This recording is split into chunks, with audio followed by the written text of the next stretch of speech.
अयोध्या के राजकुमार शत्रुघ्न दर्शनों के लिए आश्रम के द्वार पर खड़े हैं। पूर्ण कुंभ के साथ उनका स्वागत किया जाए।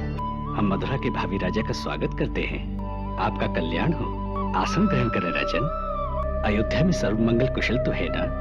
आपके आशीर्वाद से वहां सर्व प्रकार से मंगल है। महाराज श्री राम ने आपको प्रणाम कहा है। वो तो स्वयं ही वंदनीय है। ये तो उनकी उदारता है। महाराज श्री राम की आज्ञा से मैं अयोध्या की सेना लेकर आपकी सेवा में उपस्थित हुआ हूं। अयोध्यापति महाराज ने मुझे लवणासुर का वध करके आपकी रक्षा करने का आदेश दिया है। अब आप मुझे आशीर्वाद प्रदान करें और आगे के लिए मेरा मार्गदर्शन करें। राजकुमार शत्रुघ्न, रणनीति कहती है कि जिस शत्रु से युद्ध कर रहा हो उसके बलाबल, उसकी समस्त शक्तियों और निर्बलताओं को पहले अच्छी तरह जान लेना चाहिए, तभी उस पर आक्रमण करना चाहिए। जिस लवणासुर का संहार करने आप आए हैं उसके समान दूसरा वीर आज तीनों लोकों में नहीं है। उसके पास भगवान शिव के दिए हुए दिव्य त्रिशूल की ऐसी शक्ति है जिसके सामने और कोई अस्त्र सफल नहीं हो सकता। इतनी प्रचंड शक्ति है उस दिव्य त्रिशूल में।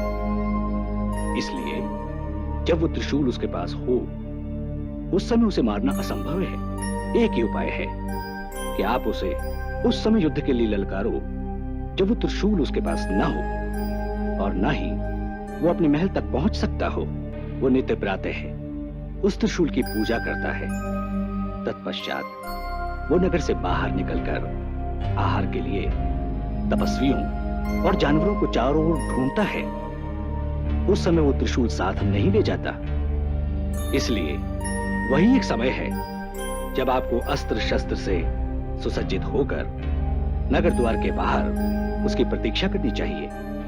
इस बात को याद रखिएगा कि वो किसी भी प्रकार वापस अपने महल में त्रिशूल लेने ना जा सके। तब आप दोनों के बल और पराक्रम की परीक्षा हो सकेगी। राक्षस सेना भी आप पर आक्रमण कर सकती है। उसके लिए आपकी सेना को भी नदी के उस पार चले जाना चाहिए, परंतु इस प्रकार कि शत्रु को सेना के आने की आहट भी ना हो, अन्यथा वो अपने त्रिशूल के बिना बाहर नहीं निकलेगा और आप सबकी वही अवस्था हो सकती है जो राजा मानधाता की हुई।